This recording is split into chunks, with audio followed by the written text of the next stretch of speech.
Today, I'm propagating several different aroids, and I'll be using one local aroid soil mix that I genuinely believe gets the balance right between aeration, drainage, and nutrition.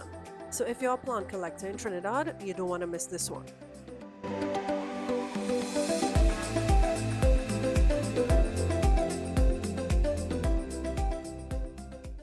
Hey guys, welcome to another video. I'm super excited to have partnered with Magnolia Landscaping for this video and by extension all the future videos to come where I present real updates for y'all on performance on their organic aroid mix. We'll get into all the details of this particular soil mix in this video as I take y'all along on another propagation video. Actually, this might be like a part 2. If you saw my anthurium pterodactyl propagation video, I used their soil in that one too. I'll link it in the description for y'all. So, you still have reference to me using it with the anthuriums. But in this video particularly, I'll be focusing on philodendron and amydrium. Along the way, I share all my propagation secrets from start to finish. If you like watching step-by-step demonstrations of how to gain the most success from your plant propagations, then this video is definitely for you. Before I dive in, remember I love hearing from y'all. What soil mix are y'all using? Please let me know how you've been achieving the same success. I love learning from y'all. Okay, so let's dive right in. This is the setup. This is my Philodendron Majestic. It's a top cut that I rooted, as well as a top cut of my variegated Amydrium. So we're going to tackle these two first. Upon closer look, I saw that this one had some spider mites. So it's not an infestation, but I like to tackle these things once they become apparent to me. So we're going to have some extra bits in this video that I hope you guys enjoy. And here is my Magnolia mix that I have right on hand here to get the potting up going. I want to explain why I chose this mix next. Before I get into that info, I just want to show you all my ready mix solution that I reach for time and time again. That is really just 1/3 rubbing alcohol, the rest filled with water, and 2 tablespoons of dish soap that I just use to wipe the leaves down first, and later on you'll see what I actually spray to keep them away. So while you watch me clean the leaves, let me explain exactly why I chose to work with this sponsor. Primarily is because this mix aligns with how I already grow my plants. Having visited their nursery last year, well, I've been shopping from them since probably 2020, but I did a tour and I'll link that video for you all in the description below where you can see for yourselves how their plants thrive. So obviously when they decided to create their own soil mix or make it available to us, I was absolutely on it because the proof is in the pudding and I saw for myself what it does. For us here who live in Trinidad and actually for the wider Caribbean, it performs well in our climate. I love that it's locally available and it removes a lot of the guesswork, especially for new collectors. So you don't have to guess how much actual potting mix you need as opposed to perlite and any other amendments. It's just a one and done deal, which saves so much time and headache. For me personally, the biggest win is the balance between aeration, drainage, and nutrition working together, not fighting each other. Side note, I'm just going to pest treat the Amydrium as I had it out already. Just, you can never pest treat enough. So this is more preventative at this point, and I just didn't want to waste the opportunity to clean it up as I had it out already. I want to move on to explain what exactly to me makes it a good mix and why I'm going to pot my props up in it. Take a look at these roots first though before I submerge them in Magnolia's mix.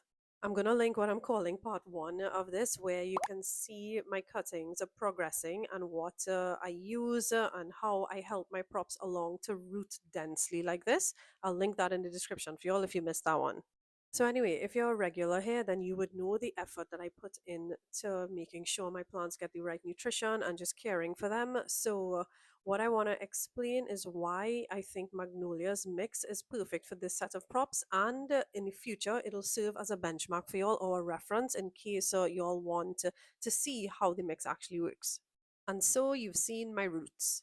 So while y'all taking the density of my roots or my propagations, let me explain my choice in the soil mix this round, and that's Magnolia's organic aroid mix. It's because it's a chunky structure. We've heard that a million times. What does that mean? It just means that the structure of the soil itself is quite porous so that it allows for great aeration as well as drainage, which is key to preventing root rot. Besides having excellent drainage, it has enough organic material to support further root growth. It's a stable mix, which means it does not collapse over time. These qualities just made it a no-brainer for me because this mix, frankly, it strikes that balance between aeration and drainage really well, exactly what I would want. So it stays airy, it doesn't compact easily, and holds enough moisture without staying soggy. Okay, and finally, let's take a closer look together so you'll see exactly what I mean. So here's a closer look. I'll put the ingredients up for you guys to have a read as well. So having used it with my anthurium pterodactyl propagation, today I'm taking it a step further and putting it to the test across multiple genres. I just want to take a quick second also to mention that I only collaborate with brands that I already use and trust. Everything you'll see today reflects how I actually grow my plants. Yes, this is a sponsored video, but all opinions are my own, and this video also serves as a starting point for future updates where we'll track how this mix performs over time. So this is just, full transparency for y'all and just letting y'all know that I am also a collector in a real capacity, that I'm growing just like you. So I'm hoping here on this channel we can all, just learn from each other, especially in terms of what we're using locally, where we're acquiring it, so that we could all just grow happily. You know what? Let me give you a quick update on the anthurium pterodactyl that I keep mentioning over and over. I got two props from it, and I backfilled my mother plant with the magnolia mix as well. And they're all three of them are doing great. I have no complaints. So this just boosts my confidence even more. Okay, so on to the phyllos. We all know that they're generally forgiving. Well, for those who are new here or those who are new to plant collecting, philodendrons are great beginner plants. Just try them, and I guarantee you're going to fall in love with that genus for sure. But anyway, they still benefit from a mix that allows oxygen to reach the roots. This mix clearly supports that really well because, as you can see with my anthuriums, the props have not flopped. So let's get my majestic all tucked in. I'm going to put it on a pole. I'm putting it in a 1 gallon pot. And I'm going to ensure that the aerials are well supported on this cocoa pole so that it can climb and continue to size up for me. So with the right nutrition, again with the right soil mix, the work is basically being done in the pot for me. But I do supplement, so stick around so you will see what supplements I use to just give my plants that extra boost. This is me just triple checking the aerials. You're probably wondering how the new leaf or the plant itself looks sort of back to front, and that's because let me show you the location it was growing in the greenhouse. It was actually facing this way. So this will be the front for me, but because the majority of light is coming from behind it, the foliage turned in that direction. So the plant is pretty much back to front at this point, but I'll get that sorted. This is me backfilling now using the Magnolia Aroid mix unamended. So because the roots are, well, the majority of the roots are to the bottom of the stem, I'm not going to fill this to the brim with soil. I don't think it's necessary. There are enough nodes covered already to continue rooting above the stem if the plant chooses to do that. So I'm just going to stabilize it now onto the pole, making sure that the aerials are not too far from the pole and that can sense it has support. And I'll use my Velcro strip to do that. So here it is all secured, making sure there's sufficient room for the aerials to continue growing up the pole. And I'm so glad I did not damage the new leaf that's coming out on the top here. If you missed the plant rescue video where I took the top cut of this, I'll be sure to link that below for you all as well. And for now, I'm just going to set this one aside to water later when I'm all done. Onto my variegated Amydrium, I have a couple cuttings here to pot up, and in my experience, I find these like to stay on the drier side. They also desperately want to be on a pole. I kid you not. The research did not lie when I first started collecting Amydrium. Get it on a pole as fast as you can because that's when you'll see leaf after leaf. If not, you're going to just have a runner that's running a mile a minute. As I was about to put this one up in its entirety, I took a closer look and realized that I could probably get a second plant from this because of how many roots or how many nodes have rooted. So I'm gonna just cut this one at the join on the main stem. Let me give you a closer look at where exactly I'm gonna cut, and it's just as the secondary stem joins the main stem. Let me show you as I remove it here after snipping, just there. So I have a lot of roots on this plant, and well, I now have 3 plants when I thought I had 2. And side note, You'll notice that I'm not switching the mix. This is intentional so that, it makes things easier for me to monitor performance objectively and report back to you. And now I'm just setting this one up as I did with my Majestic. After placing the cutting in, I decided to backfill some more just to give the roots a little more depth as they was already so dense. So I just filled the pot halfway up and stabilized the pole. And upon placing the cutting in, I always like to spread the roots apart or, just make sure that I'm being conscious of ensuring maximum contact with the soil, ensuring that the roots make maximum contact with the soil just for efficient or optimal nutrient uptake. And I'm just going to fill this tall, top it off, and make sure that I cover all the roots. There's one still poking out there, so I'm just going to continue filling until I think it's properly covered, and that looks good there. So I'm just gonna set it aside to be watered next. I want to also give you all a quick update on my mother plant for this variegated Amydrium that I had to chop and prop. This was also in the plant rescue video that I mentioned before, but the mother plant has started back growing, and it actually has multiple growth points. So I'm so happy that, this one was able to survive. And I'm going to use a smaller pot, a same size pool, but I'm using a smaller pot for this prop, as the root network is not as dense even though multiple nodes have rooted.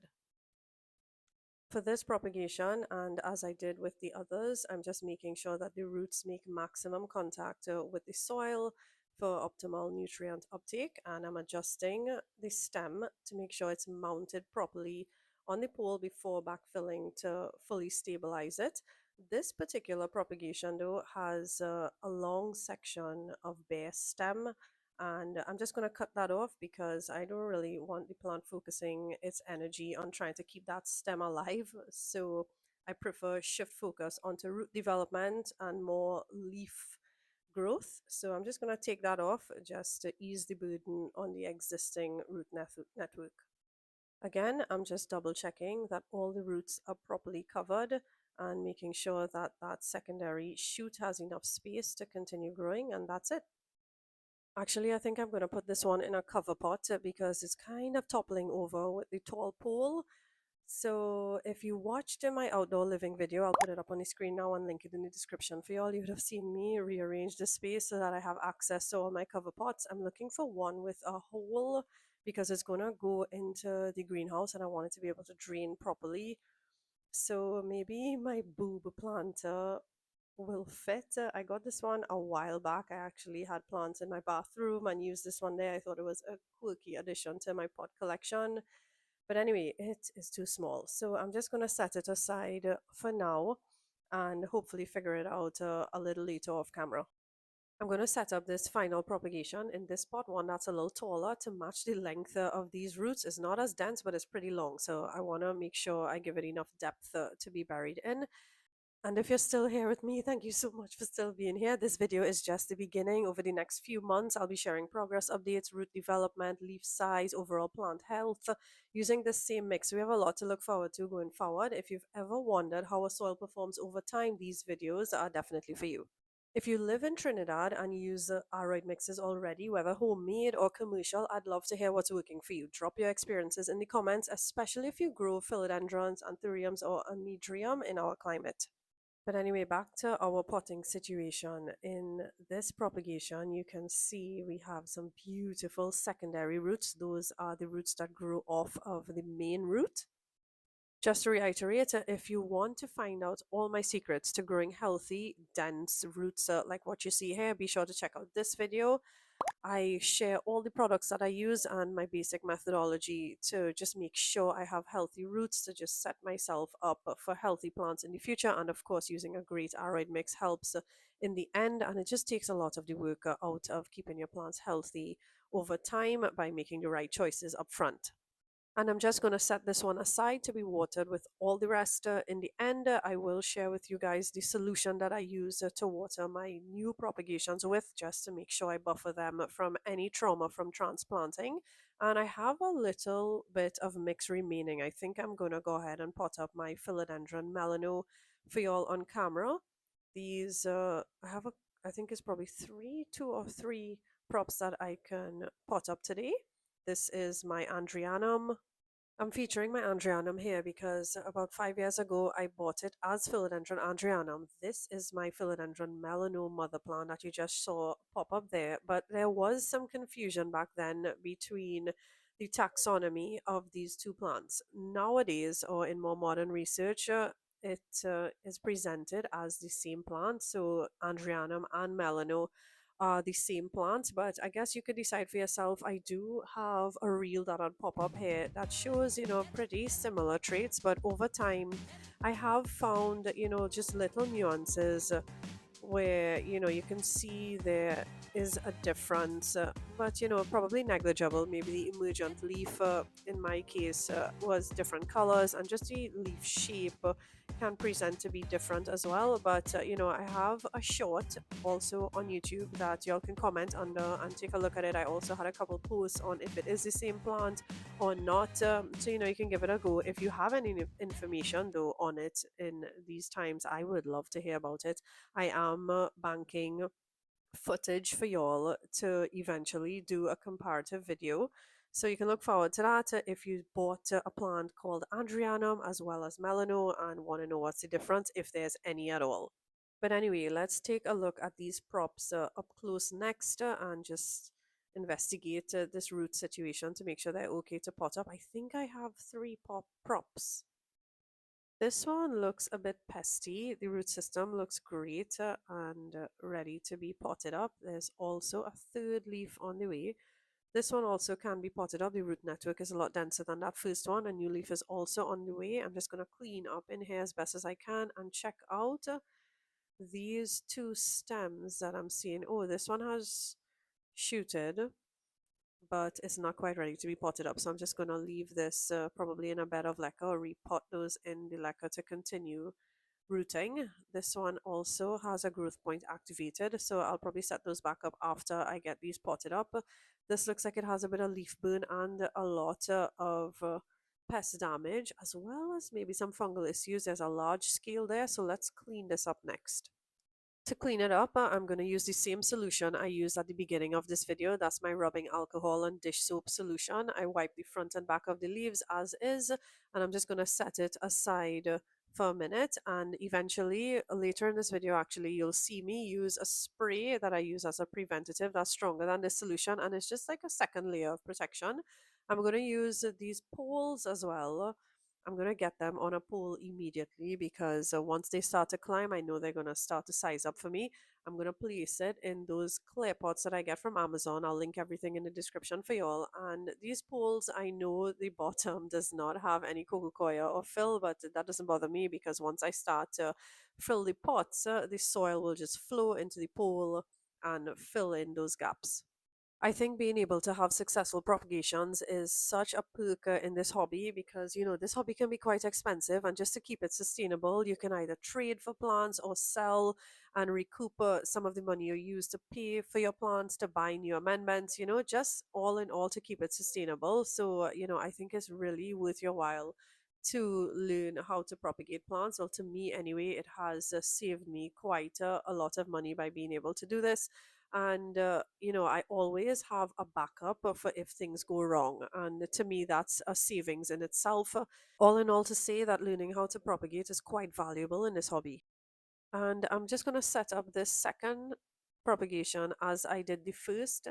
And I'm curious to find out if any of y'all viewing this video do trade plants. Please comment below if you're interested in trading. I would love to just expand my trading community. You can reach me on Instagram. The link to my Instagram profile is in the description as well. And just DM me if you're interested in trading. Like I said, I love propagating, or if you just want to chat about getting started with propagating if you're a beginner, I would love to get into it with you all over there. But yeah, get in touch. I'd be happy to just link up. And I'm just going to set these two aside next to be watered. And I want to reiterate that I make sure that there's enough space between the aerials and the poles so that it doesn't cramp the existing aerials that started emerging, but instead, allows for enough space for those aerials to grow into the pole and not necessarily crammed against the pole. And for the ones that I'm leaving back, those could be two viable propagations. I'm going to set it back up, this one deeper than this one that has the shorter stem. And I'm just going to employ the same lacquer method as that was successful for the two that you saw me pot up prior. And I'm going to set this one to the top as it has a shorter stem, and make sure that that new leaf that is emerging is not damaged. And I'll just backfill like this to cover the node to make sure it gets the proper hydration that it needs. I personally found that using lacquer for wet stick props has brought me great success. It also helps to anchor these really small propagations well so they're not like falling all over the place. And what I'm going to do is just place it right back in the location that those two successful props were able to grow in and root nicely, which is right here, without throwing down everything. This is my enjoy, by the way. Just below the Melano props, I have this propagation dome that's filled with more props, so you can look forward to future propagation videos. But I still have a bit of mix remaining, so I'm going to pot up my Philodendron fibrocataphyllum. This is one that I find is not popular on social media, on the internet, or the internet. I have had it about a year now. It's quite a transformative one. The leaves start off heart shaped like this, and eventually they become lobed, similar to Philodendron lupinum. But in particular, I have found it quite difficult to grow. It is quite sensitive to watering inconsistency, and I'm leaning towards it wanting to be on the drier side. Eventually, I'm also going to put it on a moss pole. With it being so fickle, I wouldn't want to take the chance with coco coir in case it dries out a little too much. But let me set these ones up, and in a future video, I'll update you all on the progress. So I'm going to use clear pots here as well. This is just a couple sizes smaller than the ones I used previously. It comes in the same set on Amazon. So that clear pot set I'll link below, and it has a variety of sizes in that particular batch that I buy. Is not only one size. Looking closer at this one, it looks like it has a bit of fungal issues, so I'm going to treat that on camera with you guys. But yeah, coming back to the clear pots, I really want to pay attention to the root progression with these in particular, so I'm going to use those clear pots so that I can have a clear visual of how the roots are doing. I'm also very curious to see how it performs in the Magnolia mix. I'm hoping to have a eureka moment, and I'll be sure to post it first on Instagram before another update video. Side note here is one of my most reached for tools is my handheld electric sprayer. I have had this thing for years. It is choking a bit right now, but nothing that a vinegar soaker won't fix. It is the best tool um, uh, for even non-planty things. So I highly recommend getting one of those instead of spritz all day. It really saves a lot of time and it just makes chores fun. I'm going to spray on my fungal treatment next. Before spraying with my copper fungicide, I clean the leaves using my alcohol and dish soap solution first, and now I'm spraying with the Captain Jack's copper fungicide. This is locally available at Home and Gardens Creations Limited in Aranguez. It has served me time and time again. I do swear by it. However, weekly, I also spray with my neem oil solution. If you're familiar with my plant shows videos, then you've seen me employing that method of applying my neem oil solution. Right now, I'm spraying the rest of the plants with Safer's End All. I also get that at Home and Garden Creations Limited locally. This is just an additional preventative method that I employ just to make sure that I really get all of those pests, off for my new props and, ensuring that I set them up for success from the start. Now I'm drenching all of the new propagations using my Great White solution. Great White is just the best to me, anyway, and in my experience, to prevent trauma, especially in new propagations. Again, it's just an additional step that I use to make sure that my propagations are, set up for success and I'm just giving them the best chance of survival. So I completely drench the pot after potting them up. Only when I see the solution come out of the bottom of the pot is when I stop pouring. In this case, here's another advantage of using clear pots, and we can actually see how the Magnolia mix drains. The clear pots gives a full clear visual of the water just flowing straight through the mix, and I don't see any obstructions, so I'm thinking that we're good to go. Finally, I want to feature my Anthurium vitirifolium hybrids that I grew from seed. These are supposed to be variegated. So far, I'm seeing green on green variegation, which is shocking to me. I had no idea. I also had no idea that they would have been so successful because I have a little bit of mix left over still. Some of these roots, as you can see, are exposed. So, what I'm going to do is top up all of these props using the rest of my Magnolia mix. I'm going to grab another handy dandy tool that everyone should be familiar with, a typical kitchen spoon. These are such great tools for filling these small nursery pots or seed trays. When I just have to top it up like this, it does not, flood the entire pot. It gives me enough wiggle room to be able to fix the mix without wastage and spillage and a ton of cleanup. So all of these, I just fast tracked you all. I filled all of them. Well, I backfilled all of them to make sure all the aerial roots or new roots are covered so that these could continue to size up. Because they're seedlings, I didn't want to rush to pot them up as yet. I feel like once I see the growth is stunted, I'll repot then. I also found a couple extra Philodendron fibricataphyllum that I clearly forgot about. These roots are crazy, crazy. Well, besides covered in moss, I'll clean them up. This is what they look like cleaned up, but they are quite dense. So I want to get these on a pole as well. And I feel like I'm a broken record. I keep saying that, I'm not running out of mix. So I'm gonna get these up and use the rest of my mix. I want to get them up onto these moss planks. I get these planks from Utopia. It is, I believe, 1 foot tall, and they fit great into these smaller pots. And because I said before, like I said, the fibricataphyllums are so just fickle. I'm going to place them in these tiny pots and hope for the best. So I have some set up, differently in bigger pots and these in smaller pots. So I'm kind of giving myself some wiggle room and hopefully some will work out.